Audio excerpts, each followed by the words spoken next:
Assalamualaikum warahmatullahi wabarakatuh. Di sini kami dari kelompok 12 akan mempresentasikan hasil diskusi kami dengan tema hadis maudhu'. Tugas ini kami buat untuk memenuhi tugas dari mata kuliah studi Al-Quran Hadis yang diampu oleh Bapak dosen Dr. Muhammad Fatoni MPDI. Kami dari kelompok 12 yang beranggotakan saya sendiri, Muhammad Firly Ramadan, Anaya Putri Febriana, dan Mayang Wilujeng.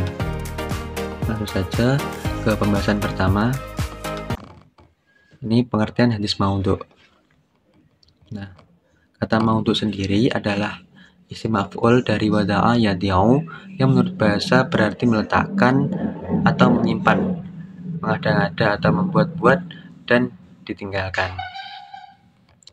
Para ahli hadis mendefinisikan bahwa hadis maudhu' adalah hadis yang diciptakan dan dibuat-buat oleh orang-orang pendusta, dan kemudian dikatakan bahwa itu hadis dari Rasulullah SAW.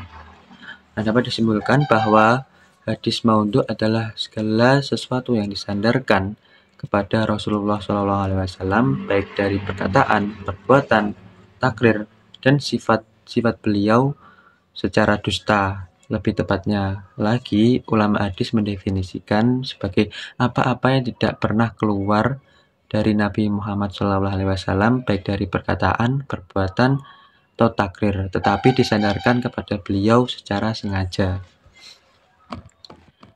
Lalu ini ada salah satu contoh hadis maudhu' tentang mencari rezeki.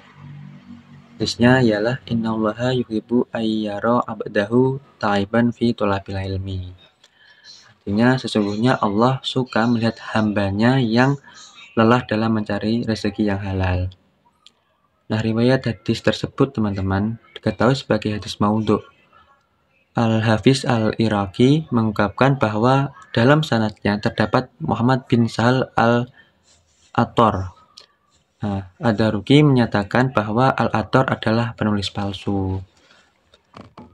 Lalu berikutnya tentang sejarah bagaimana munculnya hadis maudhu'.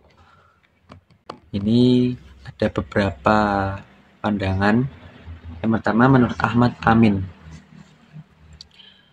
Jadi para ulama berbeda pendapat tentang kapan mula terjadinya pemalsuan hadis.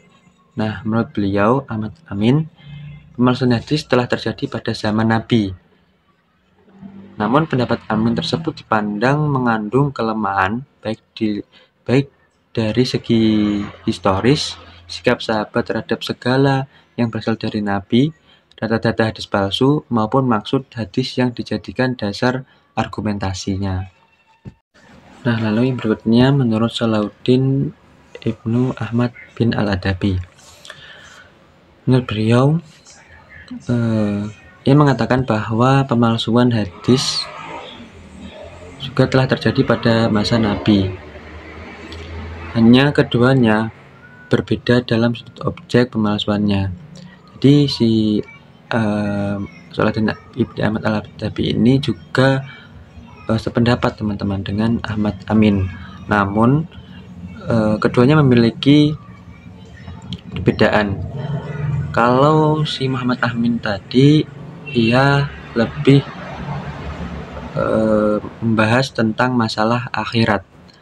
Kan tetapi kalau si Muhammad Salahuddin Ahmad bin Al-Adabi ini, ia lebih terfokus pada masalah duniawi.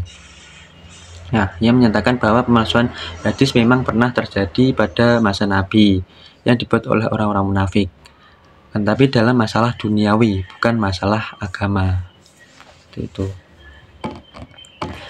Lalu berikutnya menurut jumhur ulama.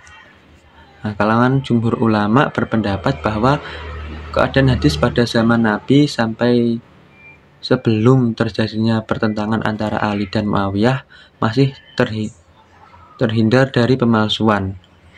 Lalu nanti setelah terjadi pertentangan antara pendukung Ali dan Muawiyah tentang masalah jabatan khalifah, setelah terbunuhnya Utsman bin Affan, Lalu terjadilah pemalsuan hadis. 15 pemalsuan hadis dilakukan oleh kelompok penyebar bid'ah, yaitu orang-orang yang tidak mengikuti tradisi Nabi Shallallahu Alaihi Wasallam dan para sahabat. Lalu dari segi historis, secara historis menunjukkan bahwa pemalsuan hadis muncul sejak masa pemerintahan Ali bin Abi Thalib. Lebih-lebih sejak terbunuhnya Al-Husain bin Ali, lalu terjadilah perpecahan tajam di kalangan umat muslim pada saat itu yang mengakibatkan munculnya beberapa faksi seperti kaum Khawarij, Syiah, Muawiyah, dan Jumhur, dan pemalsuan hadis kian menjadi-jadi.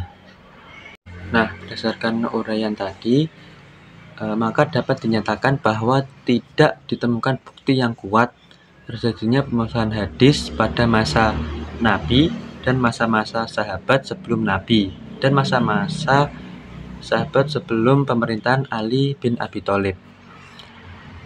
Berdasarkan bukti-bukti yang ada, pemalsuan hadis muncul dan berkembang pada masa Ali bin Abi Thalib, yaitu setelah terjadinya pertentangan politik yang membawa kepada perpecahan dan terbentuknya kelompok-kelompok seperti Khawarij, Syiah, dan golongan lainnya. Ciri-ciri hadis maudhu: yang pertama, bertentangan dengan nas Al-Quran. Yang kedua, memiliki redaksi yang rancu dan makna yang rusak. 3. Ahli hadisnya tidak terdapat pada hafalan para rawi dan kitab-kitab hadis tidak diketahui sumbernya. Yang keempat, menyalahi ketentuan yang telah ditetapkan, seperti ketentuan akal, tidak dapat ditakwil, ditolak oleh perasaan, kejadian empiris, dan fakta sejarah. Kelima, tidak sejalan dengan pendapat akal sehat. Keenam, berlawanan dengan Al-Quran. Ketujuh, bertentangan dengan sunnah dan hadis mutawir. Kedelapan, ada korina yang menunjukkan bahwa periwayat itu tidak ketemu dengan orang yang diakui sebagai guru. 9. Terjadi kerancuan pada matan. 10. Makna yang tidak dapat dipahami dan bertentangan dengan ayat Al-Quran. 11. Matan atau teks hadis tak sesuai dengan kefasihan bahasa, kebaikan, kelayakan, dan kesopanan bahasa Nabi Muhammad SAW. Baik, di sini saya akan menjelaskan terkait faktor-faktor penyebab munculnya hadis maudhu. Faktor yang melatar belakangi terdapat 5 faktor. Yang pertama yaitu faktor politik. Faktor politik terjadinya pertikaian di kalangan umat muslim dimulai sejak awal pemerintahan Ali bin Abi Thalib. Hal tersebut berdampak pada munculnya hadis-hadis palsu ataupun hadis maudhu untuk mendukung faksi masing-masing golongan. Faktor yang kedua yaitu faktor dendam musuh Islam. Di sini musuh Islam yang terlibat pemalsuan hadis dikenal dengan kaum zindik.